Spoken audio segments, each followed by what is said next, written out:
Welcome to the best of high school sports in Northern California. We are MaxPreps Sacramento, powered by SMUD. And we're coming to you with Week 9 football action, meaning Week 10 is the end of the regular season for the Sac Joaquin section. Then we got the playoffs for high school football. We're going to touch on football, other sports, but big on football with highlights, insight, and all kinds of fun and flavor. Stick around.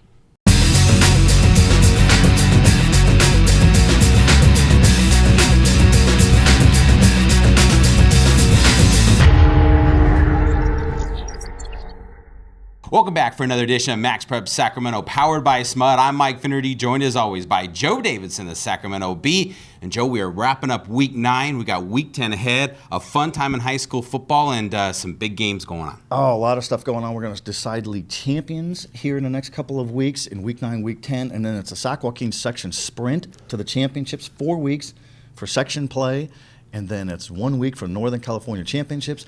And then the final grand finale week at Sacramento State for the upper divisions for CIF State Bowl Championships. It's 16 weeks. Is it too long? Not for the guys chasing championships. So we're going to break it down the best we can. You bounced around. You had small schools, large schools, city schools, here, there, and everywhere. It's good football in this region. Yeah, it is fun.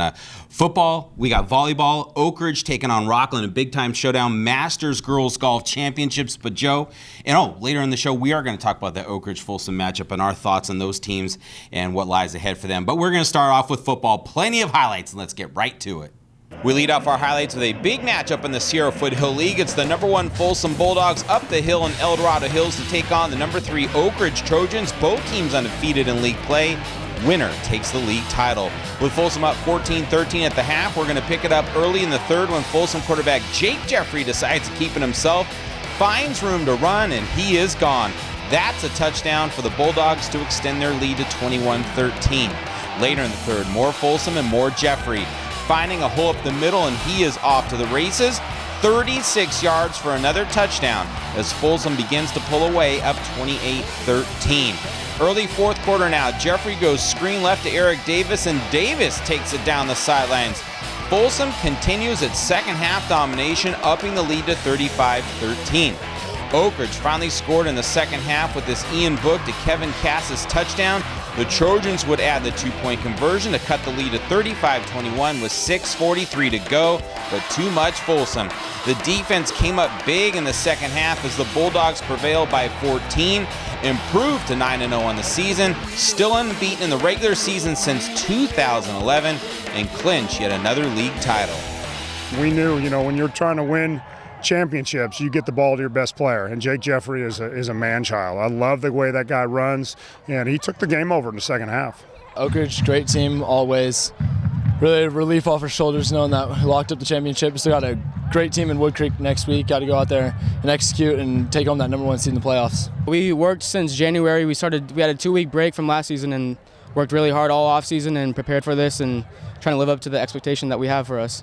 Next up is another showdown for a league title, this in the Metro League, where the number 11 Sacramento Dragons were taking on the number 10 Burbank Titans, this from Sac High, where the Dragons were looking for their first league title in 15 years.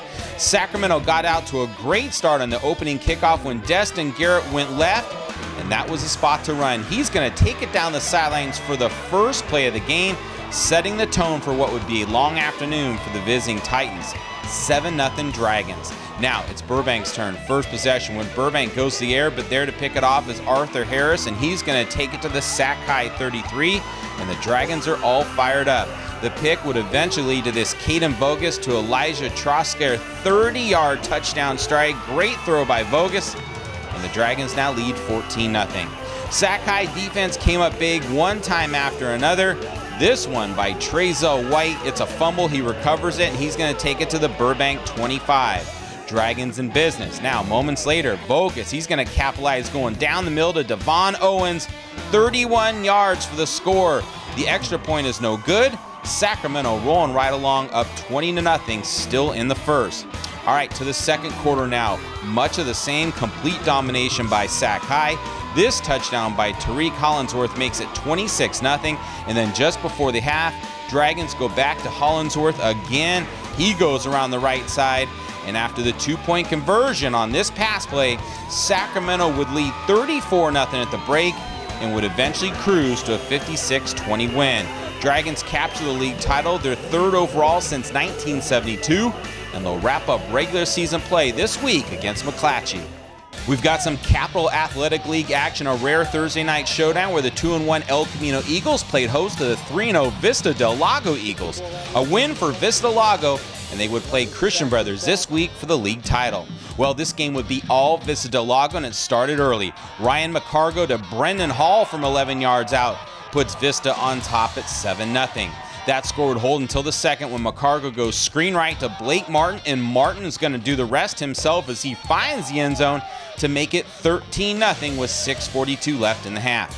Now, with just over a minute left until the break, this time Vista goes to the ground on this Colby Carrera run up the middle to make it 19-0. They would add the 2-point conversion with this nice pass play, and it's now 21-0, and that would be the score at intermission.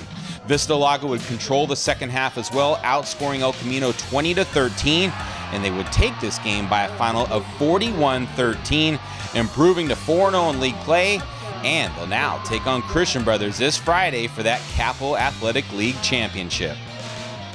We've got some small school gridiron highlights coming from the Sierra Delta League, where the first place Bradshaw Christian Pride of Elk Grove were on the road to take on the Highland Scots. Scots came in just a game back at first, but it would not be their night. With the Pride already up 14-0 in the first, they look to add the lead with the ground game, and watch this run by Brighton Wheatley, plowing his way up the middle, breaking tackles at midfield, and that would lead to Wheatley finding some room down the right side, and he's going to take it in for the score, extending the BC lead to 21-0 with just over a minute left to go in the opening period.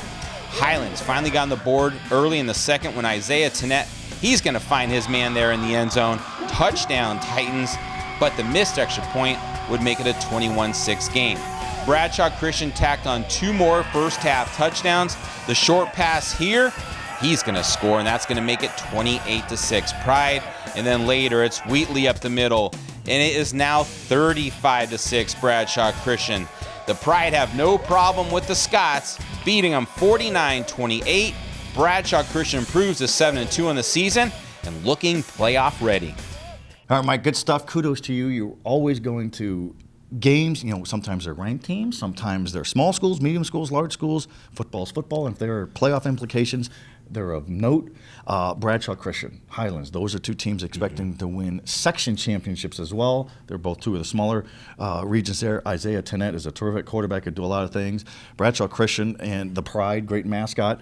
El Camino, Vista Del Lago, those are teams expecting to do damage in the playoffs as well. Intercom yep. is loaded, fast, physical. You're certainly entertained every time you see the Intercom Tigers looking to be 10-0 again, looking for its first Sac Joaquin section championship under guru coach Terry Stark. Wow, some good stuff out there. And then, of course, at Oak Park on Saturday, Metro League Championship, Burbank, Sacramento, those schools need each other. The Metro League's not that strong, so they need each other for competition. Both of those teams are expecting to do more damage in the Sac Joaquin section playoffs in different divisions. All right, Joe, when we come back from the break, we have girls golf. It's the Masters Championships out in Stockton, and we have a huge matchup in the Sierra Foothill League with girls volleyball. This is your RAM Auto Update. Just in, the classic term used car is old-fashioned, outdated, and no longer of any particular relevance. Let's party. The Roseville Auto Mall is throwing a massive factory-certified pre-owned sales event. That means incredible savings on just about every kind of car in the world. All factory certified. It's happening now. It's going fast. In layman terms, skedaddle. The Roseville Auto Mall, driven to be the best. Welcome back to the very best of high school sports in Northern California. We are Max Preps Sacramento, powered by our good friends from SMUD. A lot of football in the last segment, a lot of football coming up, including a college football player in the Pac-12 with Sacramento ties, and this guy could be NFL bound in a couple of years. He's that good. But there's other sports brewing right now, some championship flavors right now. Share. Well, we're going to start off with volleyball, arguably the top 2 teams in the region. Oak Ridge going up against Rockland. Oak Ridge got them the first time. We'll see how it goes the second time. Volleyball now, and the top 2 teams in the area squared off for the Sierra Foothill League title. The 27-2 Oak Ridge Trojans in Rockland to take on the 27-6 Thunder. Oak Ridge got the 3-0 sweep last time, so how would this one go? Well, the opening set, Oak Ridge had the early 5-0 lead thanks to this ace by Jenna Miller, but Rockland would rally back to grab the lead at 9-8 with Maddie Haynes doing work here, and then Rockland would hold on and take it here in the second set 25-16 thanks to this Abby Margima blast. From there, both teams traded set victories. Oak Ridge took the second set 25-13. Rockland prevailed in the third set 25-23. The Trojans would even the match with a fourth-set victory 25-15 before taking the final set in a close one 17-15. Oak Ridge takes the SFL championship, followed that a few days later with a Super 8 tournament championship, and will now wrap up the regular season this week. Great stuff there, Mike. The Sierra Foothill League has crowned some big-time champions over the years. We know Granite Bay was a wire-to-wire #1 team, unbeaten, I think 40-0 a couple years ago, CIF State Division I champions. We'll see how Oak Ridge and Rockland do. We'll not see each other in the Sac Joaquin section playoffs, Oak Ridge Division I, Rockland Division II, but the volleyball around here never ceases to amaze us. A lot of these players go on to 4-year programs and dominate. Well, yeah, they do. You know, I weeks back I had a chance to talk with Rockland head coach Dave Muscarella. He was impressed with Oak Ridge. They have their new head coach this year, Patrick Sanders, who comes from Vista Del Lago. He's won a championship before, so I expect those teams to be there really on the final day of the volleyball championships. All right, Joe, we're gonna get out to some girls golf now. The Masters Championships in Stockton. Always fun to get out there and see the slew of talent, and we saw a lot more of that again. We take you out to the reserve at Spanos Park in Stockton, where the Sac Joaquin section held its annual Masters Golf Championships, and what a day it was for the Granite Bay Grizzlies. After finishing in fourth place with a score of 444 last year, this year the Grizzlies battled through the weather conditions and shot a 406 to take first place and earn a berth in the next week's NorCal Finals in Salinas. Finishing in second was defending Masters champion, the Oak Ridge Trojans, 16 shots back of Granite Bay with a 422. Taking third place and securing the final NorCal spot was the Rockland Thunder with a 450. We caught up with the victorious Grizzlies after securing their first ever Masters championship.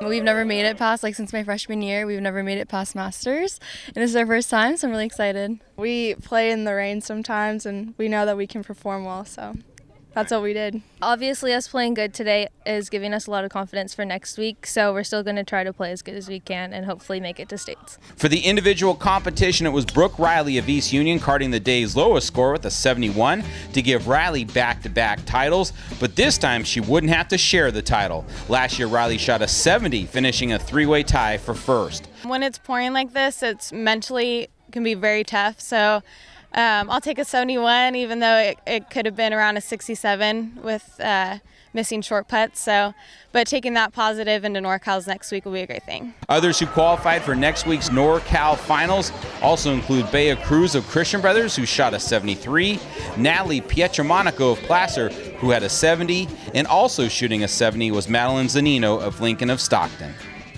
All right, Mike, good stuff there. Golf is big around here as Yes. well, and beautiful weather. Fun event last week in Lodi at the home of the Sac Joaquin section office, where the building was formerly named after Pete Sacco, the longtime section commissioner. He's now retired, enjoying the golfing life. He's traveling in the world with his wife, Barbara. Mike Garrison has taken over as section commissioner, doing a great job. But this was a neat honor for Pete Sacco because he was a champion for all sports: golf, volleyball, small schools, large schools, football. He really helped champion the whole idea of a CIF state championship bowl format and NorCal regional and championships for all levels, and he was big on sportsmanship, big on fairness, realignment. Not an easy job being the section commissioner.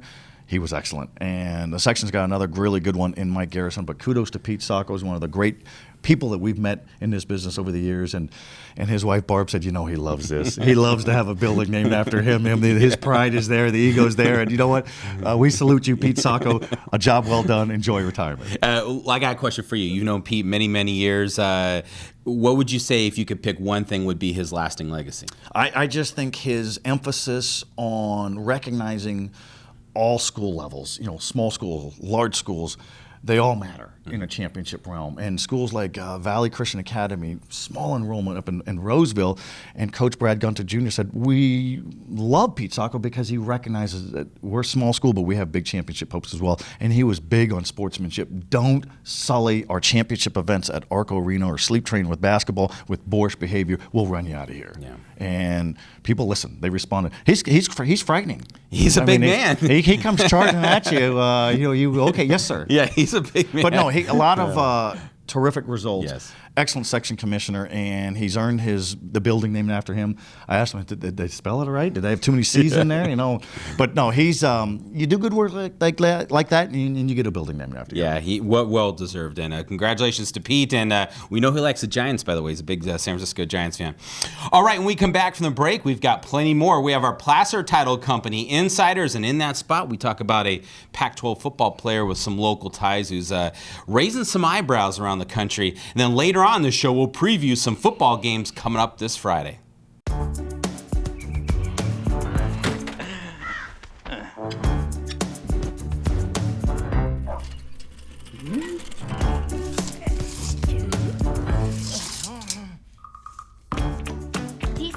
Thinking about whether a solar power system is a good fit for your home or not? Here, try this instead. SMUD can help. If you've got questions, SMUD's got answers. Check with SMUD before signing a contract. Visit smud.org/solaranswers. Welcome back to the very best of high school sports in Northern California. We are MaxPreps Sacramento, powered by our good friends from SMUD. All over football, a little bit of volleyball, some golf. The championship season is here. We got more football coming up in a couple of segments, so stick around there with some insight and some good video. But it's fun and fast and furious right now. It is. Well, speaking of fun, fast and furious, when we our eating habits. Yeah, our eating habits. We like to get out every now and then to Makuni Sushi, and it's now time for our Makuni trivia question, Joe. And I know you got a good one. It's football related. Hit me with the question. USC football, 1972, had perhaps its greatest team, which is saying something because the Trojans have had some mighty men over the years. There was a consensus All-American defensive back from Sacramento High School on that team. He played in the NFL. Of whom are we speaking of? Well, I don't know the answer, and I like that. I don't know the answer, but even if I did, it would have to wait until the final segment coming up. That's an interesting one. So sit on that, think about it, and we'll give you the answer in our next segment. A good one, by the way. Were you covering high school sports in 72? I was a 10-year. No, I was. Okay. I was barely even born. Yeah. All right, Joe. Let's get to our Placer Title Company insiders. No cheating. You got to memorize this stuff. Placer Title Company insiders. Placer Title Company, your title and escrow company in Northern California since the 1970s.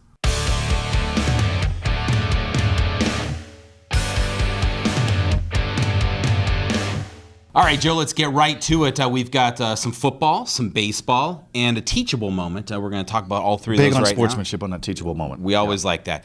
Let's start off with football, though. USC's Cameron Smith, the true freshman linebacker out of Granite Bay High School. Everyone knows this by now. 3 interceptions against Utah. He's a monster. We saw him his sophomore year when he was a monster. He's playing well. He is, and he looks the part. He looks like he could be a bouncer somewhere. He's 6'2", 6'3", 245 pounds of downhill rumble, and got a hold of his high school coach, Ernie Cooper, and I asked Cooper, I said, what was he like in the weight room? And he said this guy was an animal in the weight room, and there was a scene where he was doing a power squat, and everybody surrounded him, and he goes, Ernie Cooper was saying the bar's bending, there's spotters on the side, and there's spotters in the back, and everybody's hooting and hollering, and he just was an animal. And so he would parlay that into the football field. He took it personal. It was important to him. He graduated early to get a head start at USC.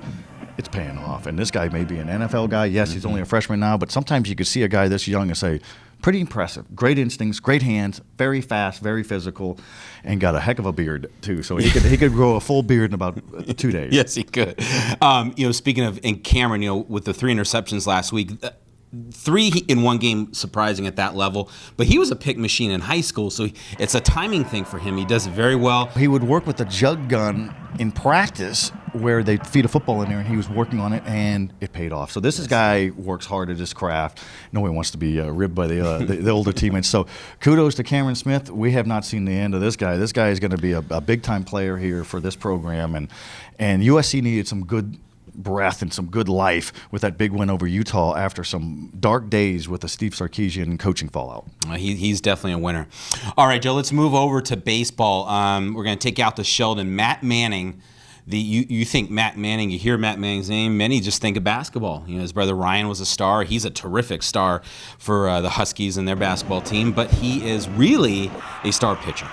He's an exceptional athlete. 6'4", 6'5". maybe the best player for the Sheldon basketball team. That's a Sac Joaquin section powerhouse in Sacramento. He's fundamentally sound. He does a chest pass. He could shoot. He could run.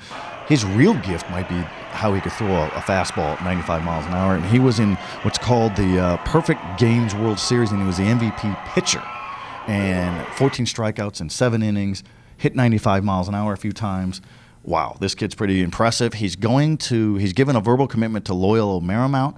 He might get drafted. Yeah. If he could throw like that. So he's a 4.0 student, unsung, quiet guy, but he can dominate with a basketball and especially with a baseball. His dad, Rich Manning, a former Syracuse basketball star, NBA player, he's got to be awfully proud of his two boys. He is, and Rich Manning, 6'10", 6'11", was the California High School Player of the Year for smaller division center high school in north part of Sacramento.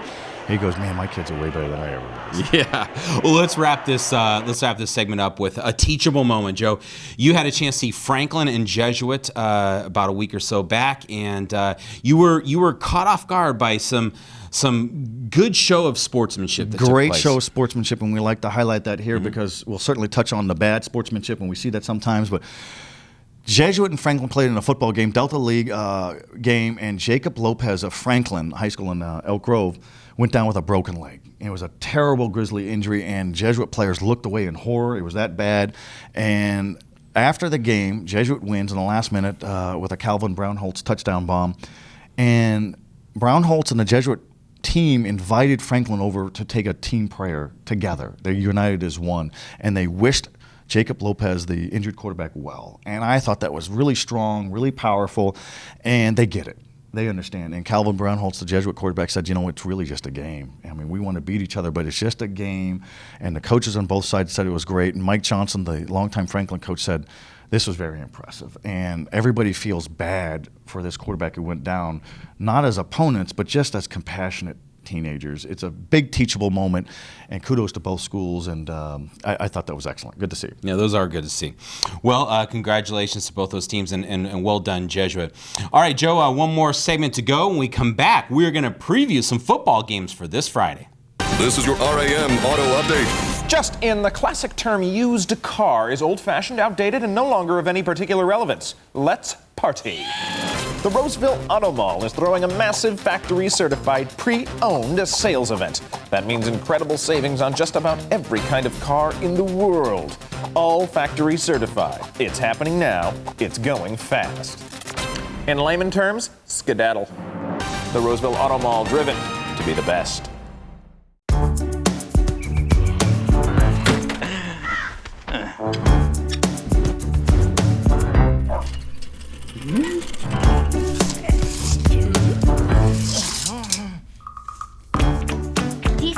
Thinking about whether a solar power system is a good fit for your home or not? Here, try this instead. SMUD can help. If you've got questions, SMUD's got answers. Check with SMUD before signing a contract. Visit smud.org/solaranswers. All right, Joe, out here at Sacramento High School, and it's now time for our McCooney trivia answer. You earlier in the show had the question. Now you got to give us the answer. Well, we just got out of McCooney. We fed our faces to Game Face for a championship game here. All right, McCooney question answer. Who was the consensus All-American defensive back for USC in the early 70s with local ties? His name was Artemis Parker, who went to this very school right here. T. Parker for short, and he was a standout leader on one of the greatest teams in college football history for 1972. USC went on into the NFL as well. Wow, very good. All right, Joe, that is our McCooney trivia question. And we're back for the final segment of a terrific show. We bring you the very best of high school sports. Do you expect anything less? I do not. As we bring you I expect you not to interrupt me. Yeah, I'm going to do it more now. I like that. As we bring you the very best of high school sports in Northern California, we are Max Preps, sponsored by our good friends from SMUD, and next time you interrupt me, I'm out that door. So, and so, no, we have a good time because I think high school sports is about having a good time. It's involvement. It's a great way to connect the communities. We love it. It's good stuff. And week 10 for Sacramento area high school football is here this weekend. We got some championships to talk about. Let's talk about two of them in the Capital Athletic League, a team you just saw, Vista Del Lago, taking on Christian Brothers of Sacramento. Championships still matter. Yeah, they do. These have been two teams that have been good over the last few years, both hungry for a league title. We'll start with Vista Del Lago. They're a balanced team, lots of talent there. They've been near the top. No more Matt Jimison. We're not talking about him anymore. I expect them to make this a game. They'll run the ball. Very balanced team. Very balanced team, well coached, can throw the ball as well. You saw that last week. Yep. And Christian Brothers has Braden Bork. He's a unsung senior quarterback, 6'3", 185 pounds. He's done very well. He was our Sacramento Bee Prep of the Week last week, as voted by fans. So he's got a lot of fans out there. He should. He loves the pressure of being the quarterback. And Jamari Jackson, we saw him in the Holy Bowl. This kid is a jet. He could peel off an 80-yard touchdown run. He could catch the ball, play on special teams. Should be a terrific game. All right, this is a good one. In Greenhaven, in Sacramento, the Burbank Titans taking on the Kennedy Cougars. Kennedy off to an 8-1 start, best start since 1991. We'll see what happens. Matt Costa's done a terrific job. This is a program that was down and out, but is a sleeping giant. He's got numbers up. He's got confidence up. The other loss for Kennedy was 42-0 to Sac High. So when you play big, you got to play big. You got to match that effort. And Burbank, fast, dynamic, athletic. They call them the bank, and the bank ready to cash in here. Burbank, better team, tougher schedule, more experience. By every measure, they should beat Kennedy. Kennedy's playing well. They have a good record, but it's a team on the rise. You fully expect Burbank to win, but you just never count anyone out in high school sports. And Burbank has the triple option with running backs right and left, and quarterback could run, and all kinds of speed in the backfield. And if you can't deal with that, good luck. And Burbank looking to do some big damage in the Sac Joaquin section playoffs as well. Hey, and by the way, we didn't preview any Sierra Foothill League games or Delta League games. We did it. It's allowed. It's allowed. All right, Joe. Fun show once again. Covered it all. We had some tennis or golf. We had volleyball, loads of football, previews. We got to everything. And again, Week 10 is coming up. Catch Joe Davidson on sacb.com daily, all the time. I think you even work throughout the morning. Early morning, noon, and night, man. Yes, you do. We go full bore because it warrants the good coverage. You bet. All right, folks, thank you for watching, and we'll see you next week.